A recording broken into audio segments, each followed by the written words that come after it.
So this load's gonna be a lot of like just clips and pictures. I just moved a bunch of tractors. I didn't take much video of it. I didn't take pictures of the loads finally on the trailer. This load gave me a little bit of an issue, just more the fact that I've never held this load on this trailer setup yet. So weights were a little weird for me. But I picked up 3 John Deere tractors in Tacoma, Washington, and I brought them to, 2 of them were to Great Falls, Montana, and 1 was to Conrad, Montana. Usually these are like super quick, you know, I go into the port, grab them, drive them on the track, drive them on the trailer, put 1 chain on each, then drive back out of the port, and then I'll finish chaining them down out there because I do not have a twit card. A twit card is like if you're going to ports or sometimes oil refineries. So there's a lot of places that'll ask you for a twit card. It's like their proof that you can be trusted on their property. It's just like an extra thorough background check. You need a card. I think people that work on cruise ships have them also. But anyway, so I picked that up, and it ended up I had to drive out to the scale, weigh it, drove back, unchained it, moved everything. Because one of the things I'll go over, especially once I do a truck tour, because I know some of you have been asking for it. My truck has a load scale on it, and it only registers my drives. I do not have a load scale on my trailer, which when I haul a 10-6 spread, because I can put 40,000 pounds back there, I never really worry about my weight. But where I have a closed tandem trailer now, I can only have 34,000 pounds, so I'm always worried about my weight. And it kind of stinks that I don't have a weigh scale for my trailer. And I have one of the cool weigh scales. Like a lot of my buddies that drive for like IMT and a couple other places, they have PSI gauge, and it goes like up to 60 or 80,000 or 80 PSI, and they kind of guess their weight. I've got a really cool one. I'll show you. My weigh scale, and it actually weighs actual weight. See, if you see down at the bottom, it says times 1,000 pounds. So let me see if I can do this. So when I loaded these tractors, my weight was only right to about here at this 3,500 mark, and I was really worried about it. So I went to the scale, and I was 200 pounds over on my drives. But as you can see, this does exact weight, and 9 times out of 10 it has been maybe off by a couple 100 pounds. Love this weight. Love this this gauge here. That's the that's that load scale that I was telling you about. So I'm gonna post 2 pictures here. One is gonna be of the first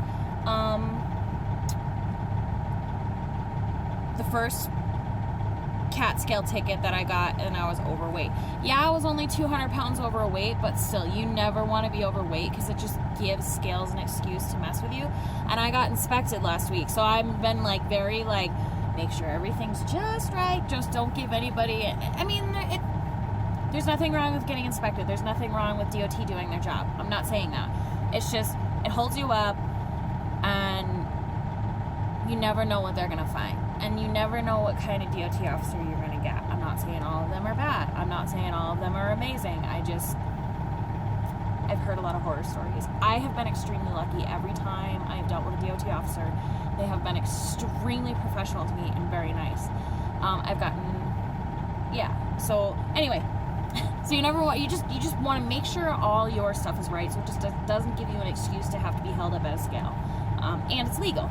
So I was only 200 pounds overweight, but still, that's enough for me to be worried about it, and that's enough for me to that's enough for them to actually give me a ticket. You can be 1 pound overweight, and if they're having a bad day, they can give you a ticket.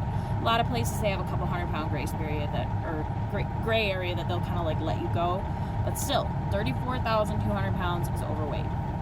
Second ticket is after I move the middle tractor and the back tractor forward. The back tractor I move forward anyway because it was sitting on a kind of a place where I didn't really like it on the trailer, so it was kind of make the trailer sag it a little bit, and I didn't really like it, so I wanted to move them up anyway. So the picture you see of the load, obviously a room change, background change. When I was talking to you guys before, I had just finished loading, or I just gotten called in to get loaded on this last load, and I just finished unloading it, and I'm spending the weekend in a hotel in Salt Lake because I needed some, time out of the truck. So that happens to everybody. But anyway, so this load, the pictures that I'm going to show you, I think I told you about. The first one is,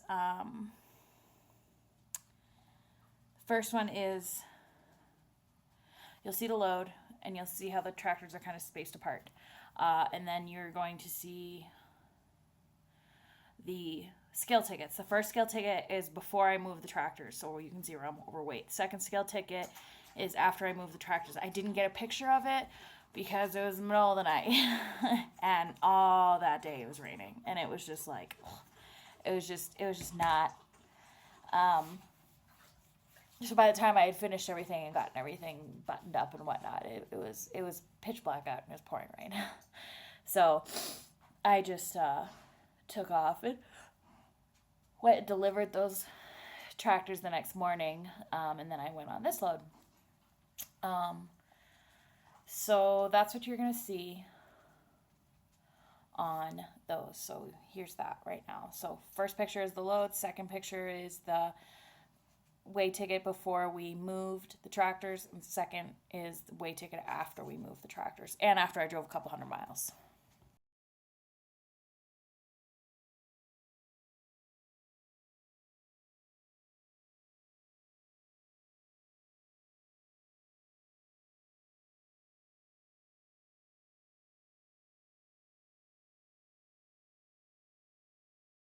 Those are the scale tickets for that load. I had to change this video up a bunch of times because apparently I cannot upload videos that are longer than 15 minutes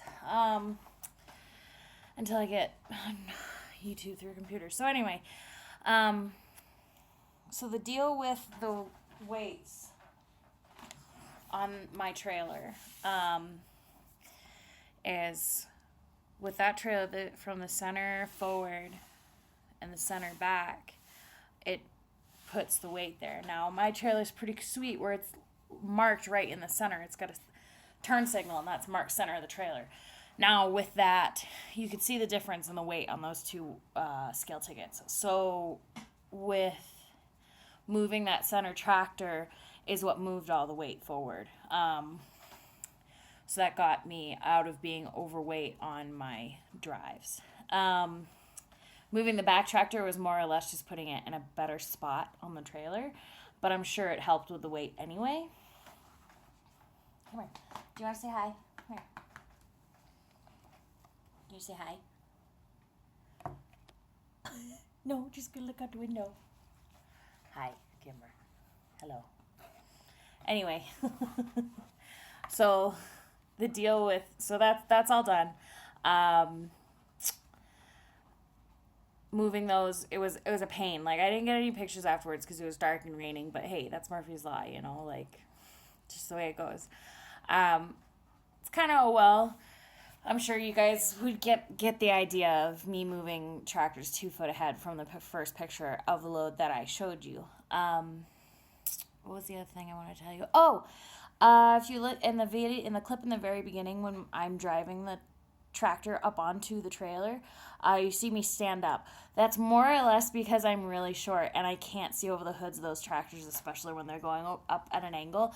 And that ramp that I had to back up to, it's really wide, and then the part that connects to the trailer is just as wide as the trailer. So I had to be up looking over the hood so I could see where the tires were going to land on my trailer to position it correctly. And you saw that. I mean, I know it's not a huge deal, but I know someone's going to ask why I stood up, and that's why, because I'm short and I can't see.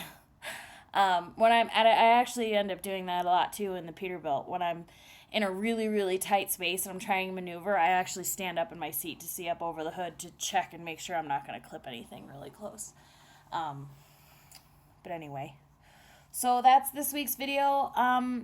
I'm going to post 2 videos today.